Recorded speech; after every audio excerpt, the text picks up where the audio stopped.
Metro दिनांक TV news. आइए देखते हैं आज की खास खबर। मलाड श्री राम कथा में सीता की विदाई के प्रसंग में गुरु श्री निर्मल शरण महाराज सहित भावुक उठे भक्तगण। जैसा कि आप सब जानते हैं कि आज श्री राम कथा का 6वां दिन था। सीता माता जी की विदाई का प्रसंग संत प्रेम मूर्ति पूज्य श्री निर्मल शरण महाराज जी के श्री मुख से दिव्य श्री राम कथा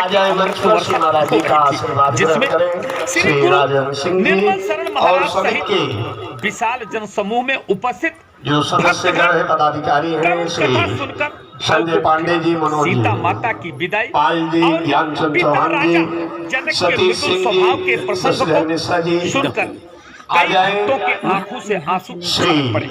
राजहंस जी का स्वागत करने के लिए प्रदेश के उपाध्यक्ष आमदार राजहंस सिंह, दिंडोसी विधानसभा के अध्यक्ष राजन सिंह, महामंत्री भारती भिंडे, भाजपा नेता आनंद सिंह, लाला साहब उबाले के अलावा मुंबई के कोने कोने से भारी संख्या में उपस्थित भक्तगण उपस्थित होकर श्री राम कथा श्री राजहंस जी वर्षा का रसपान समिति की तरफ से, श्री राम कथा सेवा समिति की तरफ से सम्मान आशीर्वाद इसी क्रम में हमारे आपके बीच पधारे कर कमलों द्वारा प्राप्त करवाया और मंच का संचालन त्यागी गुरु जी ने किया। आइए हम देखते हैं मेट्रो दिनांक टीवी न्यूज पर मलाडपुर चैतन्य हॉल में हो रही श्री राम कथा की एक रिपोर्ट। मेट्रो दिनांक परिवार की तरफ से मैं आपका अभिनंदन करता हूँ और कोट कोट बार प्रणाम करता हूँ। गुरु जी, ये कथा कितने वर्षों से चल रहा है और कितने दिन से इस समय वर्तमान समय में कितने दिन से चल रहा है? सबसे पहले जय श्री राम हमारी तरफ से। ये कथा का 9वां वर्ष है, 9 साल पूरा हो रहा है और आज कथा 6 दिन हो चुकी है यहाँ पे। आज कथा की आज का कौन सा प्रसंग था और कल कौन सा प्रसंग है, इसके बारे में क्या कहना चाहिए? आज मुख्य रूप से सीता विदाई का प्रसंग था, जिसमें हमने ये बताया समाज को कि आज बेटियों का बड़ा अपमान होता है, कोई बेटी नहीं पैदा करना चाहता। सच तो ये है कि बेटा भाग्य से मिल सकता है, लेकिन बेटियां सौभाग्य से मिलती हैं। सबसे बड़ा दान कन्यादान होता है। जिस कोख से एक कन्या का जन्म होता है वो कोख पवित्र हो जाती है। गुरु जी, जिस तरह से अभी 3 दिन के बाद अंतिम दिन में कुछ भंडारा है या कोई विशेष आपने कार्यक्रम कोई आयोजन समिति ने रखा है? सब व्यवस्था थी, लेकिन 22 जनवरी को जान रहे हैं सबसे विशेष है, सिर्फ यहाँ हवन का कार्यक्रम रखा गया है और मैं निकल जाऊंगा यहाँ से अयोध्या जी। मेरा निमंत्रण कार्ड आया है। गुरु जी, क्या कुछ कहना चाहते हैं? जिस तरह से वे 22 तारीख को अयोध्या में भगवान श्री राम का स्थापना हो रहा है और बहुत विश्व के कोने कोने से लोग उपस्थित हो रहे हैं, आप क्या संदेश देना चाहते हैं भक्तों को? हम बस ये कहना चाहेंगे कि राम जी तो विराज रहे हैं अयोध्या जी में, सब आ नहीं सकते 22 तारीख को। मेरा निवेदन इतना है कि सब लोग अपने अपने घर पे खूब बढ़िया दिया जला करके दीपावली जैसा पर्व मनाएं। एक दीपावली पीछे गई और सच में तो ये है कि रामलला अब टेंट से निकल के मंदिर में आ रहे हैं। हम सनातनियों के लिए सबसे बड़ी दीपावली का महापर्व यही होगा और पूरे अयोध्या में तो धूम है। लोग 22 को अयोध्या नहीं जा सकते, जैसा कि 8000 कार्ड बटा है। 8000 कार्ड पूरे भारत में गया है, तो बाहर के लोग अब आ नहीं सकते उससे ज़्यादा। जिनका कार्ड है, जिनका पास बना है अयोध्या जी में, वही प्रवेश पा सकते हैं। लोगों को मैं कहना चाहूँगा, अयोध्या में मंदिर बन रहा है, बन गया है, रामलला विराज रहे हैं, ये तो बहुत अच्छी बात है, लेकिन हर कोई मुंह पर राम राम नहीं बल्कि अपने हृदय में भी राम को उतारे, उनके आदर्शों को उतारे, उनके चरित्र को जीवन में उतारे, तब तो रामलला का मंदिर बनना भी सार्थक है। मगर जिस तरह से अभी विपक्ष हमला कर रहा है कि अयोध्या मंदिर बनाया जा रहा है, वहाँ पे कोई दवाखाना बनाना चाहिए था या वहाँ पे विश्वविद्यालय बनाना चाहिए था, इससे फायदा क्या है? इसके बारे में क्या कहना? देखिए, वो हमारी आस्था का केंद्र है। भगवान राम हमारे आस्था के प्रमुख केंद्र हैं और पूरे विश्व में अगर धर्म के लिए जाना जाता है अयोध्या नगरी को भगवान राम से, कुठाराघात करने वाले तो अपने ही लोग होते हैं। विधर्मी भी उतना नहीं बोल रहे हैं जितना कि अपने लोग बोल रहे हैं। और हमेशा अच्छाई का ही विरोध किया गया है, बुराई का कोई विरोध करने वाला नहीं आया है अब तक। गुरु जी, कुछ लोग सनातनी धर्म में जन्म जरूर लिए, हिंदू धर्म में जरूर जन्म लिए, मगर आज उनका विरोध अयोध्या मंदिर पे चल रहा है। इस पे क्या कुछ कहना चाहेंगे? उनके लिए क्या सद्बुद्धि के लिए क्या कुछ संदेश देना चाहेंगे? मेरे राम जी उनका भी मंगल करे, बस यही कहना चाहूँगा, इससे ज़्यादा क्या कहूँ। धन्यवाद जी। गुरु जी, मुझसे बात करने के लिए आपको बहुत बहुत धन्यवाद। मेट्रो दिनांक परिवार की तरफ से आपका अभिनंदन, कोट को प्रणाम। जय श्री राम।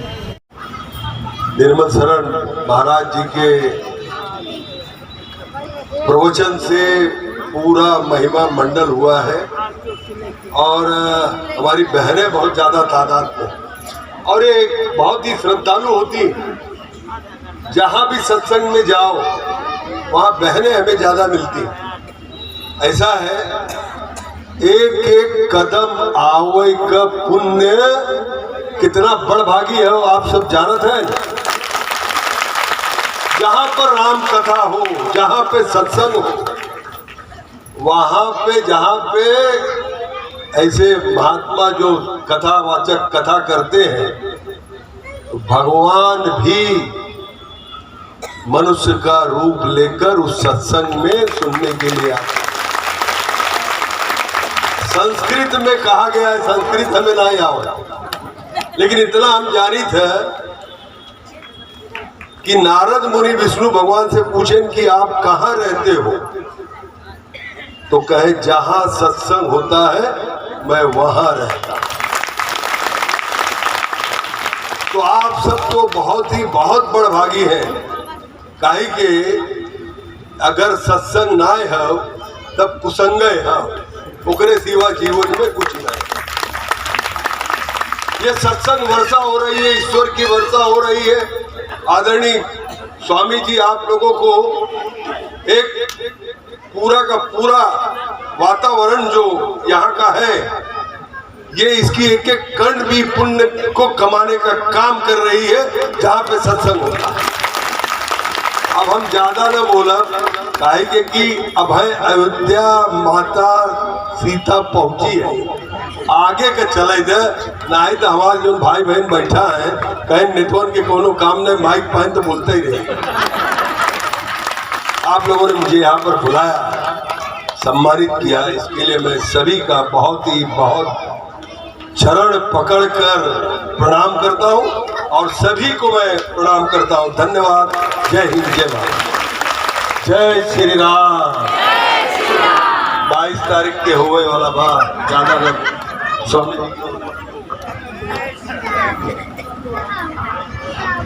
22 तारीख सब याद रखा भाई।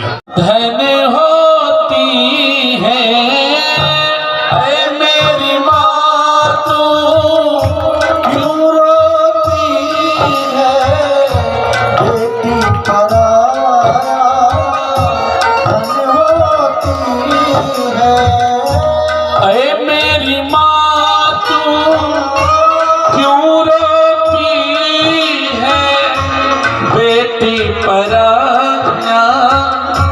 धन होती है राजा की हो चाहे निर्धन की, मैं गुड़िया तेरे आंगन की,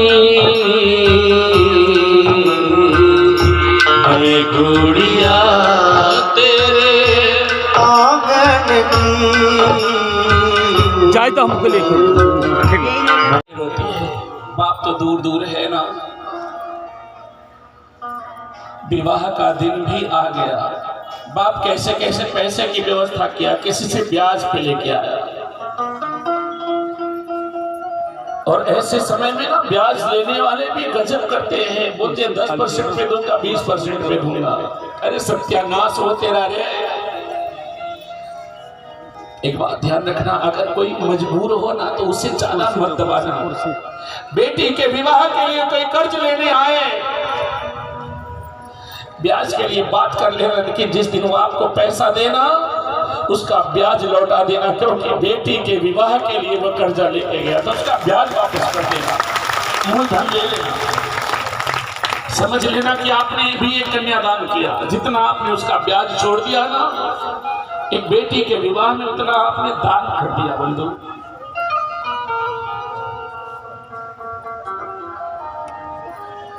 बिटिया का विवाह संपन्न हुआ, बेटी विदा हो रही है, सारा परिवार रो रहा है। बेटी मां के हृदय से लग के रो रही है। अरे मां के हृदय से लगी, जितनी सखियां सहेली थी सबके हृदय से लग के वो बिटिया रोई। लेकिन वो ढूंढती है तो अपने बाप को ढूंढती, उस बाप को जो बाप विवाह की तैयारी में दर दर भटका है, कैसे कैसे करके उसने ऐसी व्यवस्था करी है, उस बाप को ढूंढती है कि मेरा बाबुल कहां है। और जब वो बेटी विदा होते समय बाप को ढूंढती है तो बाप की क्या दशा होती है। जिन्होंने अपनी बेटी विदा की उनके हृदय से पूछो क्या दशा होती है।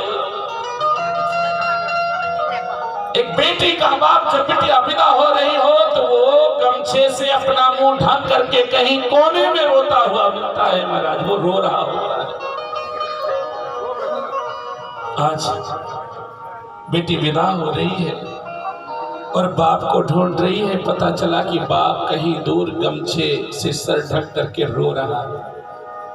बेटी बाप के पास पहुंचती है और बाप का कुर्ता पकड़ के कहती है बाबूजी। बाप टूट जाता है, बिटिया को हृदय से लगा के फूट फूट कर रोता है। बेटी की विदाई में सबसे अधिक कष्ट होता है तो वो बाप को होता है। बिटिया की विदाई में तो एक ऐसा, सबके हृदय में राम समाये हैं। मैं किसकी मति मार दूं? पहले तो सरस्वती तैयार नहीं हुई। सरस्वती ने कहा जो कलंक मेरे माथे लगेगा मैं उसे कैसे सहूंगी। देवताओं ने कहा ये राम जी की इच्छा है, तब सरस्वती तैयार हुई। दूसरी बार आई, अब की बार मति मार दिया सरस्वती ने। किसकी मति? किसकी? मंथरा की। मंथरा कुबड़ी है, झुक के चलती है, इसे अपने पद दिखाई देता है। पद माने अपना पद दिखाई देता है, झुक के चलती है। जिसे सिर्फ अपना पद दिखाई दे, जो दूसरे का पद ना देख सके, ना बर्दाश्त कर सके, आज भी वही मंथरा है प्यारे, आज भी वही मंथरा है जिसे दूसरे का पद बर्दाश्त ना हो। मंथरा देखिए नगर से जा रहे, लोगों से पूछा क्या पता चला कि राम राजा बन रहे। राम तिलक सुन भाव दाऊ, फिर भरत बात पहने बिलखानी। भरत की मैया कौन? कैकेयी। कैकेयी के पास गई मंथरा रोती हुई। कैकेयी के पास लगी रोने। कैकेयी ने कहा मंथरा क्या बात है, क्यों रो रही है तू? अरे मेरा राम कुशल से तो है। कैकेयी ने सबसे पहले कुशल किसकी पूछी? राम की। भाव समझ लेना, अगर कैकेयी सबसे ज्यादा प्यार किसी को करती थी तो राम को करती थी। भगवान राम को वन अगर मिला तो कैकेयी मां ने बहुत त्याग किया। मैया कैकेयी राम को अपने प्राणों से भी ज्यादा मानती थी। कभी मेरा भरत कह के नहीं बुलाया कैकेयी ने, जब भी बोली मेरा राम कहती। आपको गुरु जी कह रही है। बाबा चिढ़ गए, बुढ़िया संतों से ऐसे बात करते हैं, शुभ शुभ बोल, नरक में जाएगी तू, नरक में। बुढ़िया कभी नरक का नाम नहीं सुनी, सोची कि बाबा आशीर्वाद दे रहे हैं। बोली ये बाबा मारे इतने बड़े भाग कहां कि हम नरक में जाए। नरक में तो आप जैसे गुरु जी लोग जाते हो। बोलो जय श्री राम और जोर से। महाराज दशरथ के तुरंत निर्णय लिया कि राजगद्दी राम को। सभासदों के बीच बात रखी हम सोच रहे हैं राजगद्दी राम को दे दे, सबने समर्थन कर दिया। अब गए गुरुदेव के पास, वशिष्ठ जी के पास। गुरुदेव प्रणाम, कुछ बात करनी थी आपसे, बोलो। गुरुदेव सोच रहे हैं हम राम को राजा बना के गद्दी राम को दे दें। वशिष्ठ जी को पता है अभी राम राजा बनेंगे नहीं। बोले हाँ अच्छा विचार है। तो बोले लेकिन ये बताओ क्या हमसे पहले भी किसी से चर्चा इस विषय पे कर चुके हो? देखिए महाराज दशरथ की छोड़, अब मुकुट उतार के बच्चों के सिर पर रख दो। बेटा अपन तेज संभालो,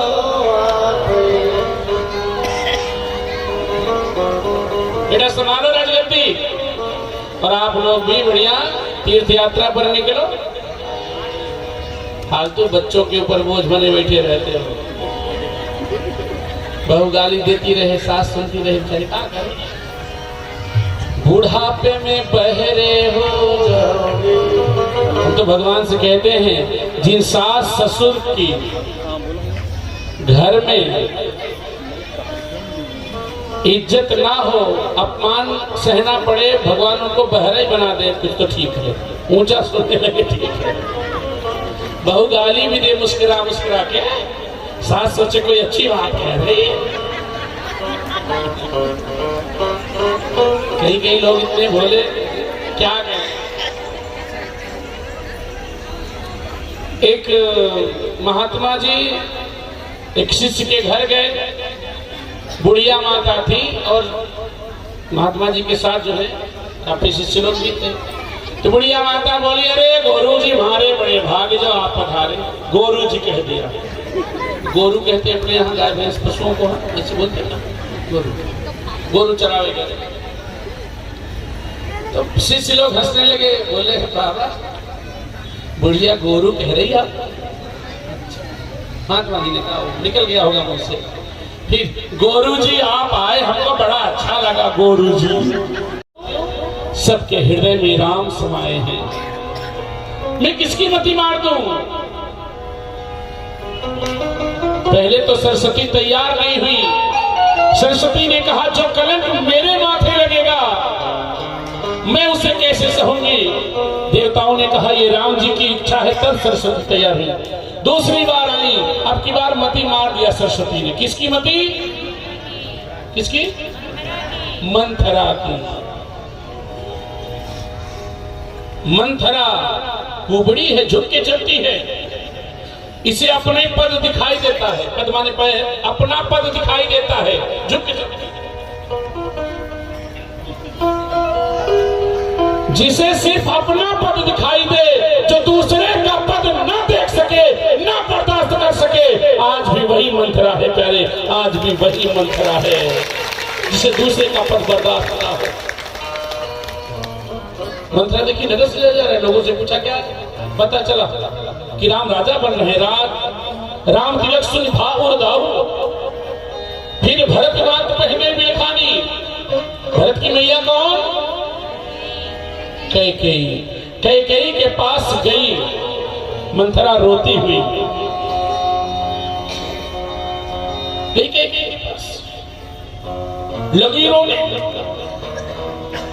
कैकेयी ने कहा मंथरा क्या बात है, क्यों रो रही है तू? अरे मेरा राम कुशल से तो है। कैकेयी ने सबसे पहली कुशल किसकी पूछी? राम की। भाव समझ लेना, अगर कैकेयी सबसे ज्यादा प्यार किसी को करती थी तो राम को करती थी। भगवान राम को वन अगर मिला तो कैकेयी माँ ने बहुत त्याग किया। मैया कैकेयी राम को अपने प्राणों से भी ज्यादा मानती थी। कभी मेरा भरत कह के नहीं बुलाया कैकेयी ने, जब भी बोली मेरा राम कहती। अब मुकुट उतार के बच्चों के सिर पर रख दो। बेटा अपन तेज संभालो,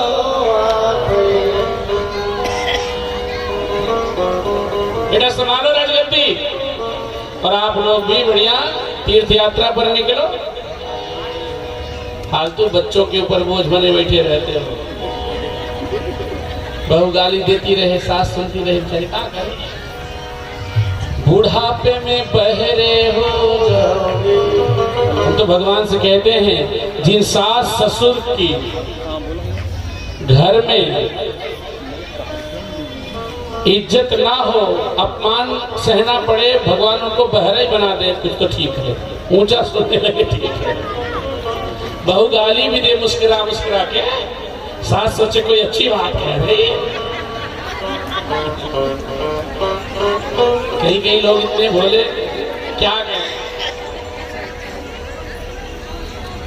एक महात्मा जी एक शिष्य के घर गए, बुढ़िया माता थी और महात्मा जी के साथ जो है काफी शिष्य लोग भी थे।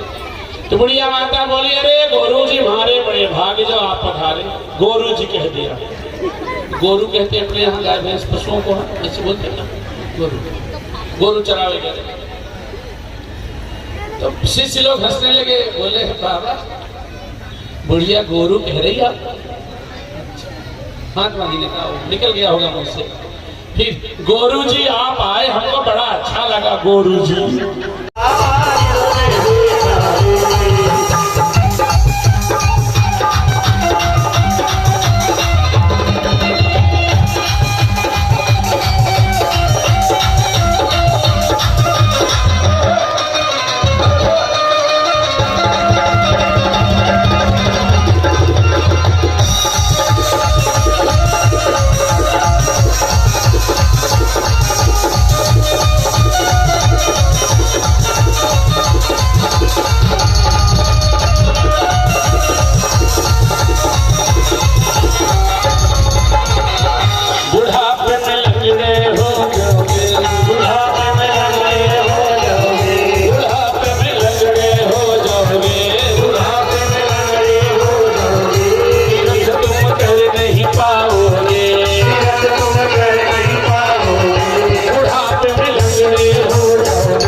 दादा पालागी ऊंचा सुन देता, कहे बैगन लिए रे,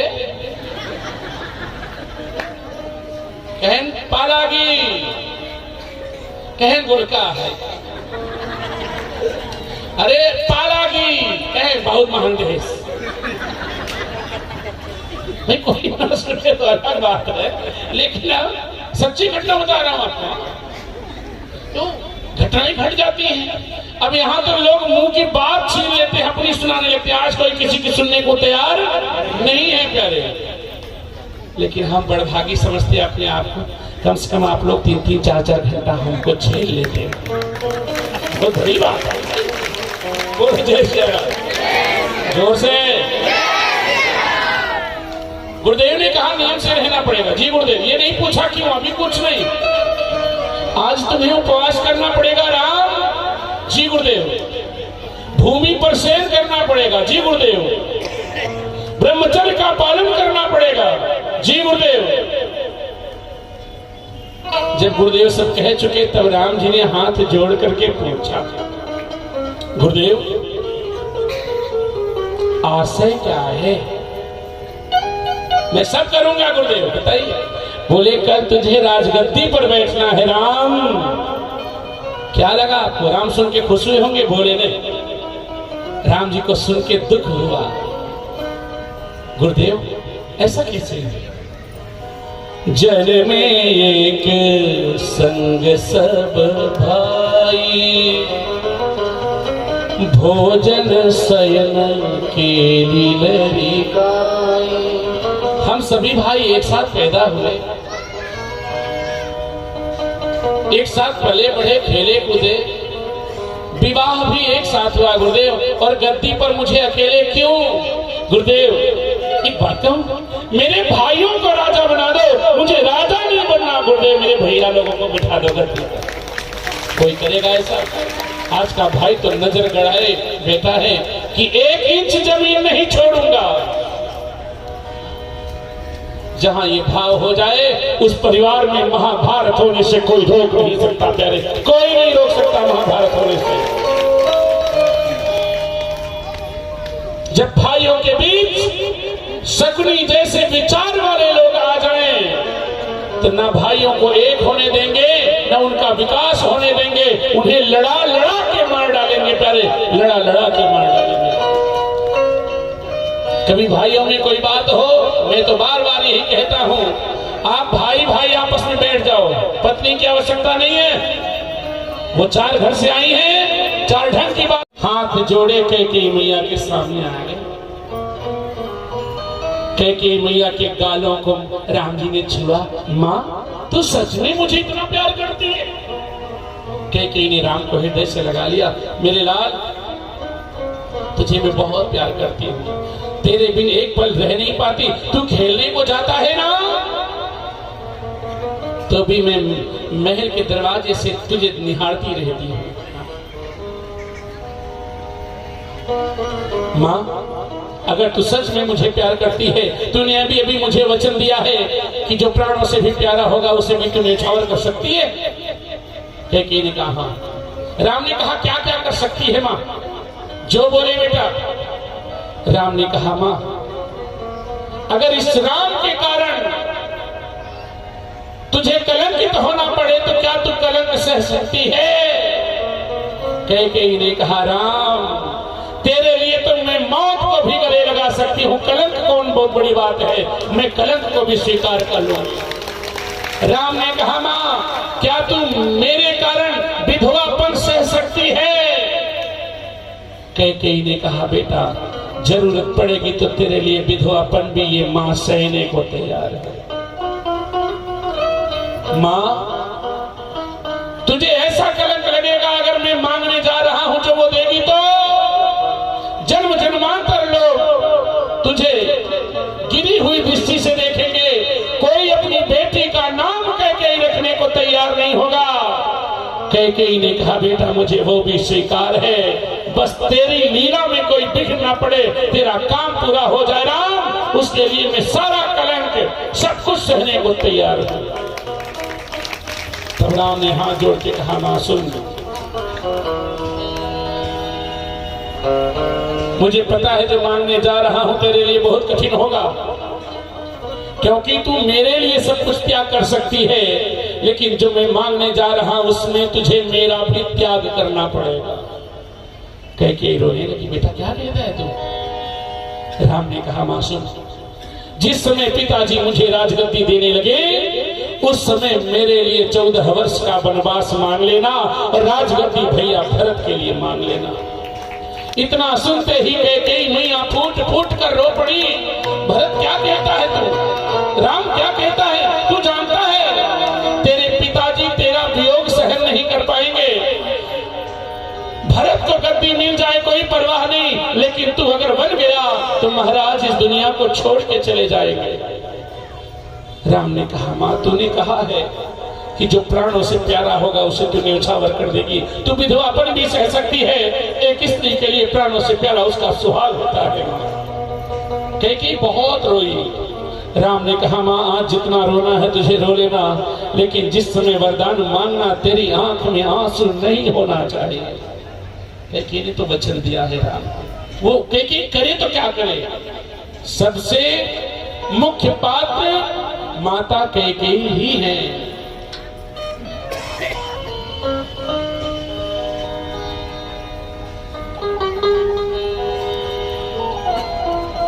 कैकेयी ने मंथरा से राम की कुशल पूछी, फिर महाराज की कुशल पूछी। मंथरा ने कहा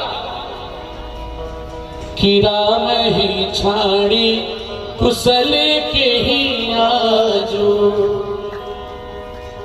आज राम को छोड़ के कौन कुशल से है, जेहि जन से देइया जुबराजो। उन्हें तो युवराज पद मिल रहा है। कैकेयी सुनी तो गदगद हो गई। वारी मंथरा, तूने मुझे वो खबर सुनाई रे जो सुनने के लिए वर्षों से मेरे कान तरस रहे थे। मंथरा, गले में कैकेयी की जो हार पड़ा था निकाल के मंथरा के हाथ रखा, ये ले, मेरा राम राजा बन जाएगा तो मैं तुझे नख से सिर तक गहने से लाद दूंगी, तुझे बहुत कुछ भेंट करूंगी। मंथरा ने फेंक दिया वो हार और कहा, सुन कैकेयी, अगर राम राजा बने तो तेरा सर्वनाश हो जाएगा। इतना सुनते ही कैकेयी मैया का चेहरा क्रोध से लाल और बोली, सुन, पुण्य से कमाऊं कहे से घर फोरी, तब धर जीभ कढ़ावाऊं तोरी। अगर तूने अपनी गंदी जुबान से फिर कभी ऐसा कहा तो तेरी जिह्वा कटवा लूंगी। मंथरा गिरी बेहोश। बोलो जय श्री राम। 8 बज गया है। मंथरा, वही माँ का दूध चारों भाइयों ने पिया है और सब साथ में पले बढ़े हो।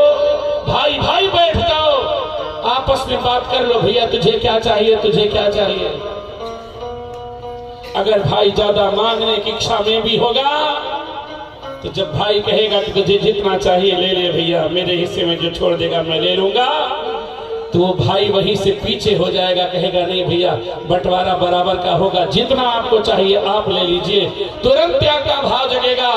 और अगर उसी में कोई आ गई श्रीमती जी बोलने वाली, मंथरा, निश्चित कहता हूं भाइयों में बंटवारा नहीं हो पाएगा प्यारे, बल्कि भाइयों में झगड़ा होगा। हो सकता है कि भाई मर भी जाए। मेरे गुरुदेव कहते थे बहुत सुंदर कि एक भाई राम जी जो भाई हित राज तजी, अवध ऐसो धाम तजी बन में फिरत हैं। वो राम जी जिनकी कथा सुन रहे हो, एक भाई राम जी जो भाई हित राज तजी, अवध ऐसो धाम तजी बन में फिरत हैं। तो एक भाई लखन जो भाई की ही सेवा हित, सब सुख त्यागी बन बन बिहरत है। एक भाई भरत जो भाई कर राज समझी, पिता दीन है राज पर पग न धरत है। अरे एक भाई आजू के जो सुनते श्री राम कथा, एक भाई आजू के जो सुनते श्री राम कथा, लेकिन अपने ही भाई के वो कत्ल करत है, अपने ही भाई के वो कत्ल करत है। राम जी की इच्छा नहीं गद्दी पे बैठने की। मैंने कल के प्रसंग में या परसों मैंने बताया था एक बात कि राम जी वहां से टूट के गए, लेकिन राम जी बहुत दुखी है। सीता से भी बोले, देवी मुझे गद्दी पर नहीं बैठना है, मुझे राजगद्दी नहीं चाहिए, मुझे तो मेरे भाइयों का प्यार चाहिए। मेरे भाई खुश रहे, मेरी खुशी इसी में है। राम जी इतने दुखी हुए कि ब्रह्मदेव को याद किया। हे ब्रह्मदेव जी, प्रभु शीघ्र करो, राजगद्दी पर मुझे नहीं बैठना है, मेरे भाई को राजगद्दी पे बिठवाओ, मुझे जल्दी से कोई व्यवस्था करो, मैं इस गद्दी से दूर चला जाऊं। भगवान राम के ही सारे कुछ सब होता है। राम कीन चाहे सोई होई, राम ने जो चाहा वही हुआ। फिर क्या ब्रह्मदेव ने तुरंत ब्रह्मदेव ने किया कि आपातकालीन बैठक बुलाई, देवताओं को एकत्रित किया। राम जी की ये इच्छा है, कुछ करना है, और जानते हैं कि सरस्वती को माध्यम बनाया गया कि जाओ किसी की मति मारो। और सरस्वती आई अयोध्या में, एक चक्कर लगा के वापस होता था तो सबसे पहले गुरुदेव से विचार विमर्श करते थे, लेकिन आज जीवन में पहली बार ये गलती कर बैठे कि मंत्री सभासदों के बीच बात रखी कि राम को राजा बना दे, सबने समर्थन किया। बोले हाँ हाँ गुरुदेव, सभी मंत्री कह रहे हैं कि राम को राजा बना दो, सब समर्थन दे रहे हैं। गुरुदेव ने कहा जब सब समर्थन दे ही रहे हैं तो हम ना कैसे बोलते। बोले गुरुदेव कोई अच्छा मुहूर्त। गुरुदेव ने कहा सुदिन सुमंगल तबही। ध्यान देना, हमारे यहाँ अवधी भाषा में दो शब्द है, तबही और अबही। इसे भैया का तबही हो काम क्या भाई हो जाए। अब देखिए गुरुदेव मतलब किस भाव में कह रहे हैं। बोले राजन सुदिन सुमंगल तबही, जब दूर दिखा रहे ना तबही राम हो ही जुबरा। सबसे अच्छा मुहूर्त, सबसे शुभ घड़ी, सबसे अच्छा समय वही है जब राम राजगद्दी पर बैठ जाए। ये नहीं कहा कि सुदिन सुमंगल अबही। अगर अबही कहे होते तो निश्चित हो जाता कि गुरुदेव ने समर्थन किया अबही का, लेकिन गुरुदेव ने कहा तबही, मतलब अभी नहीं, तब बाद में बैठेंगे, अभी तो बैठेंगे नहीं। महाराज दशरथ गुरुदेव तो फिर शुभ काम में देरी क्यों, चलिए कल ही गद्दी हो जाए। बोले जैसी आपकी इच्छा। गुरुदेव आए हैं, क्या सम्मान किया है मेरे राम ने। राम को मालूम पड़ा कि गुरुदेव भगवान आए हैं। मेरे राम जी दौड़े दौड़े आए, गुरुदेव भगवान को दंडोत प्रणाम किया, लेट गए चरणों में और फिर हाथ जोड़ के बोले क्या कि प्रभु तात जी प्रभु की है स्नेहु। प्रभु तात जी प्रभु की है स्नेहु। प्रभु तात जी प्रभु की है स्नेहु। हो प्रभु तात जी प्रभु, प्रभु तात जी प्रभु की है स्नेहु। भयउ पुनीत आज यह गेहूं। भयउ पुनीत आज यह गेहूं।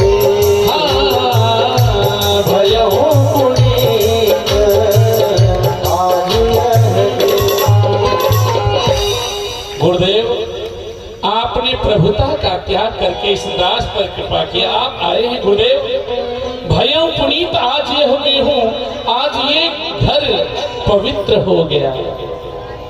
जिस दिन जिस क्षण गुरुदेव भगवान के चरण तेरी झोपड़ी में पड़ जाए, समझ लेना कि वो दिन तेरे जीवन का सबसे अच्छा दिन है, सबसे पुण्यशाली दिन है, जिस दिन सदगुरुदेव भगवान के चरण तेरी झोपड़ी में पड़ जाए। हर कोई आ सकता है, चोर लुटेरा नशेड़ी आ सकते हैं तेरे द्वार, लेकिन संतों के चरण तेरी कुटिया में तब पड़ते हैं जब भगवान अतिशय कृपा करते हैं, तब कोई संत आते हैं हमारे। बोलो सदगुरुदेव भगवान की। गुरुदेव ने राम से कहा राम बेटा आज तुझे नियम से रहना पड़ेगा। जी गुरुदेव। देखिए जो अच्छे लोग होते हैं बीच में बात नहीं काटते। बहुत लोगों की आदत होती है बात काटने की, वो बीच में ही बात काट देते हैं। आप कुछ बोलना चाहो बस तुरंत अपनी कहानी सुनाने लगेंगे, आपकी नहीं सुनेंगे।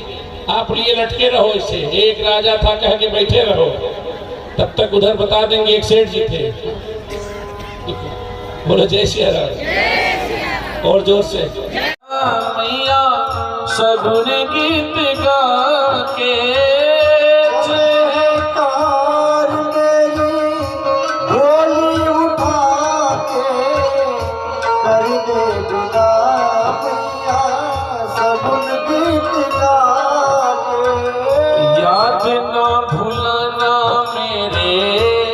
बचपन की मैं गुड़िया तेरे आंगन की, मैं गुड़िया तेरे आंगन की,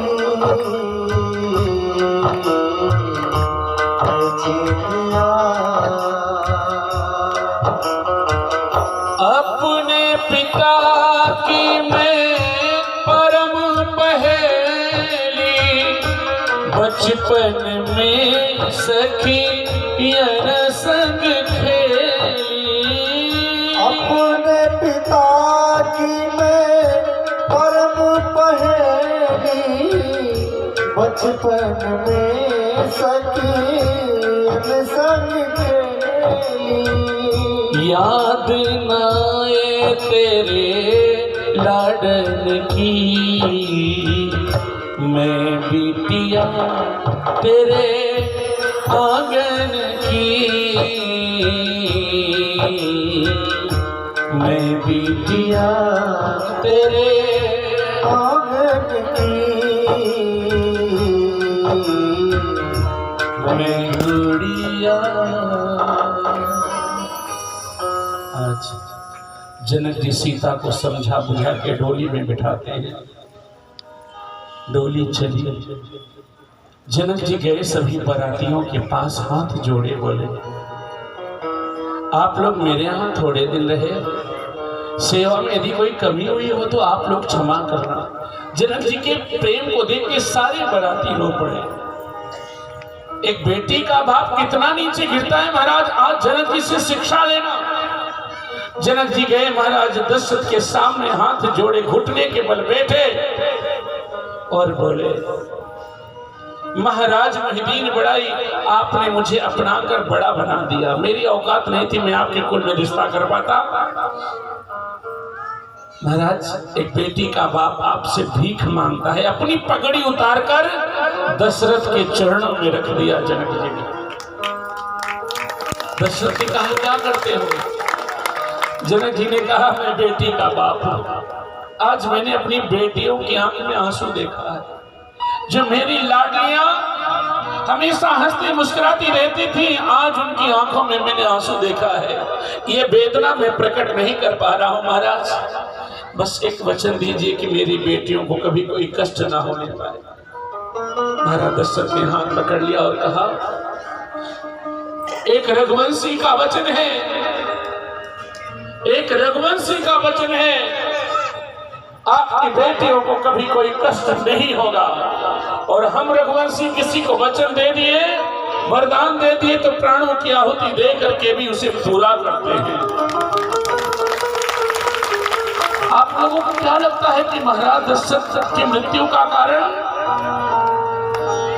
क्या राम का बन जाना या लक्ष्मण का बन जाना? नहीं, न राम के बन जाने से दशरथ मरे, न लक्ष्मण के बन जाने से मरे। जब सीता वन को चली गई और लौट के नहीं आई, तब दशरथ जी घुट घुट के मर गए। एक रघुवंशी का दिया हुआ वचन मिथ्या हो गया। जनक जी पूछेंगे क्या यही सुख है मेरी बेटी? इस कष्ट में वो घुट घुट करके मर गए। बारात विदा हुई, सब पहुंचे अयोध्या जी। अयोध्या जी में चारों तरफ आनंद है। बोलो जय श्री राम।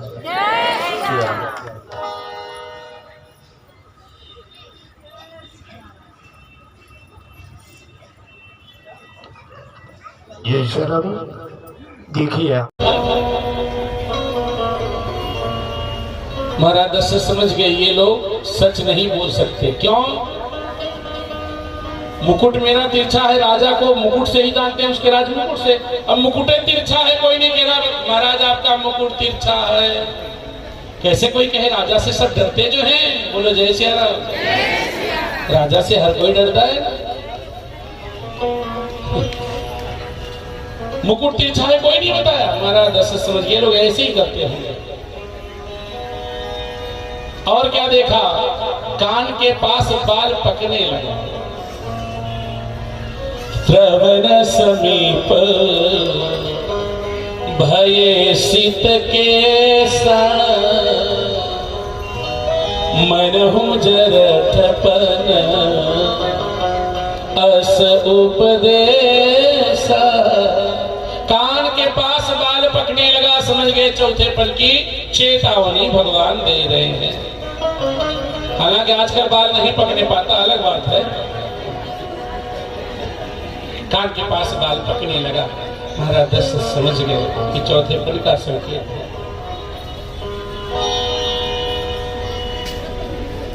ध्यान रखो, जब कान के पास बाल पकने लगे समझ जाओ भगवान ने चेतावनी दी। अब तक जब तक तेरे सिर पे बाल काला था तूने बहुत काला काम कर लिया। चोरी की, बेईमानी की, किसी का हिस्सा हड़प लिया, काले कारनामे तूने बहुत कर लिए। अब सफेदी शुरू हो रही है। जो श्वेत रंग है, सफेद रंग, ये अच्छाई का प्रतीक है कि बुराई का? इसका प्रतीक है हाँ? अच्छाई का। और काला रंग, जब तक करिया रात को पड़िया पहला बड़ा रंग रहा है। भाई बार पाके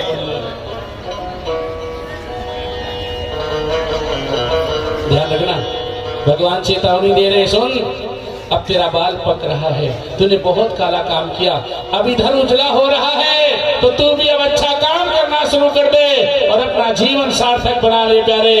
अब भजन में लग जा भजन में।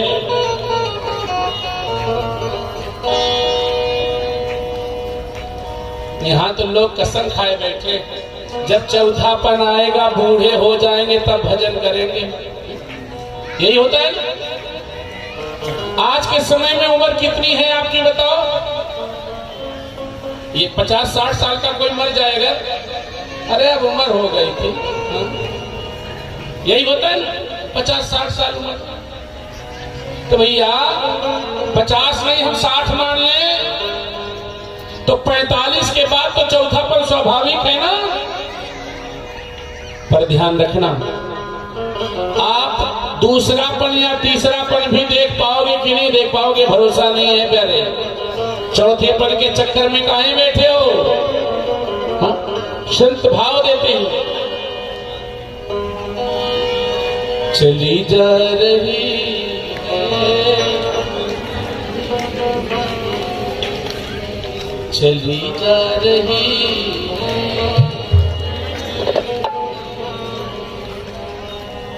गाइए हमारे साथ। चली जा रही है उम्र धीरे धीरे, चली जा रही है उम्र धीरे, चली जा रही है उम्र धीरे, चली जा रही है उम्र धीरे धीरे, चली जा रही है उम्र धीरे धीरे, चली जा रही है उम्र धीरे धीरे, चली जा रही है उम्र धीरे धीरे। सुबह शाम और दोपहर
बचपन भी फीका जवानी भी बीती, बचपन भी फीका जवानी भी बीती, बचपन भी फीका जवानी भी बीती, बचपन भी फीका जवानी भी बीती। अब बुढ़ापे का होगा असर धीरे धीरे, बुढ़ापे का होगा असर धीरे धीरे। मौत बढ़ाए जितना बढ़ाए, मौत बढ़ाए जितना बढ़ाए, मौत अयोध्या जी में बहुत आनंद है महाराज। कब से बोले जब ते राम ब्याही घर आए, नित नव मंगल मोद बधाए। क्या विवाह से पहले आनंद नहीं था, लेकिन ब्रह्म अयोध्या में अकेला रहता था। अब तो शक्ति स्वरूपा परम्बा जगदम्बा माता जानकी का भी आगमन हो गया है, इसलिए आनंद और बढ़ गया है महाराज। जब ते राम ब्याही घर आए, बोलो जय श्री राम। और जोर से बोले, और जोर से। एक समय की बात, आज महाराज दशरथ राज सिंहासन पे बैठे हैं। ध्यान से सुनिएगा प्रसंग। राज सिंहासन पे बैठे हैं और सभासदों से प्रश्न किया मंत्रियों के सामने, मुझमें कोई कमी है क्या, ये पूछा। जितने मंत्रीगण थे सभासद से सब बोले महाराज की जय हो, महाराज की जय हो, आप में कोई कमी नहीं, आप में कोई कमी नहीं। भैया जब ये संसार के लोग आपसे कहें कि आप में कोई कमी नहीं, कोई कमी नहीं, तो कमी अपने अंदर ढूंढिएगा। बोलो जय श्री राम, जरूर मिलेगी कमी। जोर से बोलो।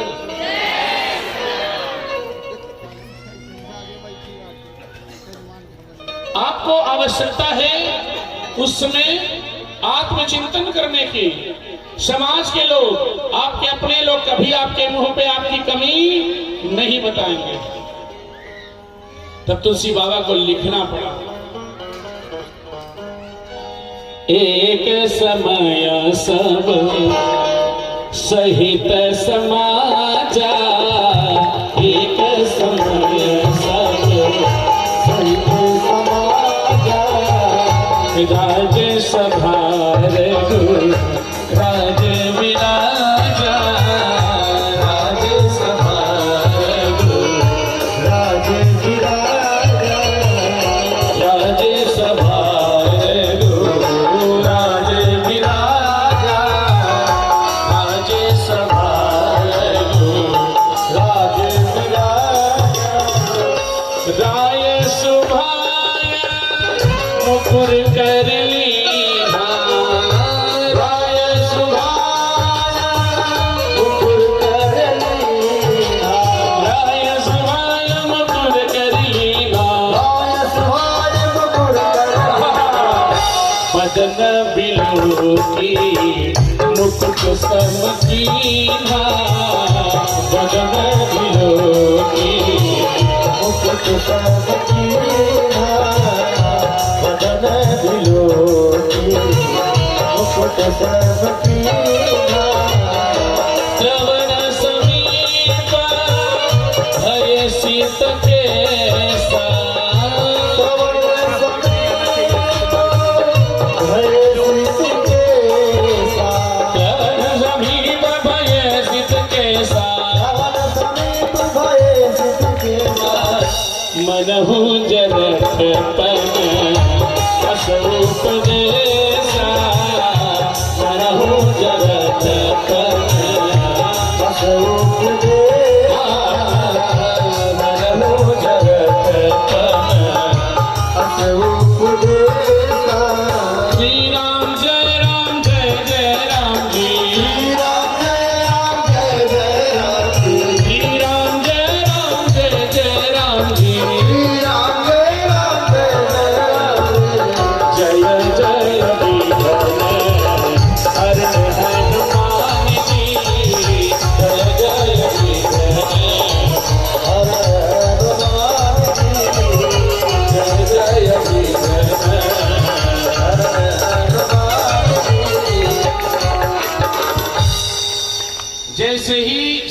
माधव ने कहा आपके अंदर कोई कमी नहीं है, तब महाराज दशरथ ने सोचा ये लोग सही कह रहे हैं कि नहीं। बोलो जय श्री राम। और जोर से। भैया आप लोग थोड़ा थोड़ा आगे खिसकाओ ना, बहुत जगह लेके बैठे, थोड़ा थोड़ा आगे आ जाओ, पीछे जगह छोड़ दो देवियों के लिए। देवता सब आगे आ जाए, आ जाओ एकदम सड़क की आवाज। बोलो जय श्री राम। आप लोगों को भी थोड़ी जगह आसपास हो तो खाली कर लो, इधर उधर होके बैठो, थोड़ा थोड़ा आगे हो लो, बिताना तो यही में है। बोलो जय श्री राम। और इधर भी जगह खाली है माताओं, जिनको आना अभी इधर 50-60 माताएं बैठ सकती है आराम से। अभी सब सोचा था बाबा, सोचा था हरो भीड़ कर दी। बैठो प्रेम से कथा सुनो। हाँ सामने जगह खाली हो, थोड़ा सा रास्ता आने जाने के इधर, क्योंकि इधर जाना है माताओं को। थोड़ा पीछे हो जाओ। बोलो जय श्री राम। और जोर से। महाराज दशरथ ने सोचा कि जो लोग कह रहे हैं सही है कि नहीं है। आत्मचिंतन किया, उनके हाथ में दर्पण है, पहली बार नहीं।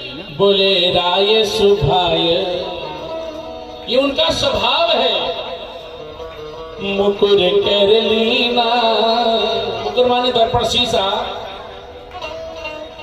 शीशा सबको बराबर देखना चाहिए। एक बार नारद बाबा शीशा नहीं देखे, राम जी को अवतार लेना पड़ गया उसके ही कारण। हाँ, नारद अगर शीशा देख लिए होते तो भगवान को एक बार अवतार न लेना पड़ता। लेकिन जल्दी जल्दी शीशा देखे नहीं, बनने गए थे सुंदर, भगवान बनाए दिए बंदर। शीशा देखे होते तो मालूम पड़ जाता। बोलो जय श्री राम। महाराज दशरथ ने देखा, क्या देखा? मुकुट तिरछा हो गया था। मुकुट तिरछा हो गया है तो उन्होंने तुरंत विचार कर लिया, मानो ये मुकुट कहना चाह रहा है कि महाराज अब हमें अपने सर से उतार के राम के सर पे रख दो। मन में बन गया भाव कि ये मुकुट सभी है।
राम जी गोर रंग लक्ष्मण गोर रंग राम जी गोर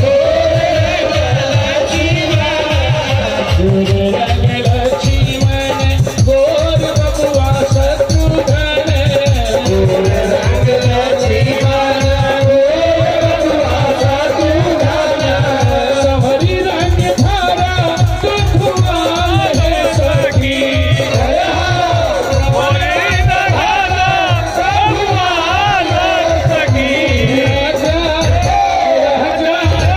राम जी की आरती उतारे सखी राम जी की आरती उतारे सखी चरणों में तारा माना वाला है सखी चरणों में तारा माना वाला है सखी रामायण जी की आरती उतारे सखी रामायण जी की आरती उतारे सखी गुरुदेव जी की आरती उतारे सखी गुरुदेव जी की आरती उतारे सखी कर्पूरी गौरव करुणावतारम सरकार सारम मुझे सदा वसंतम हृदयारविंदे भावं भवानी वैष्णव नमामि नमः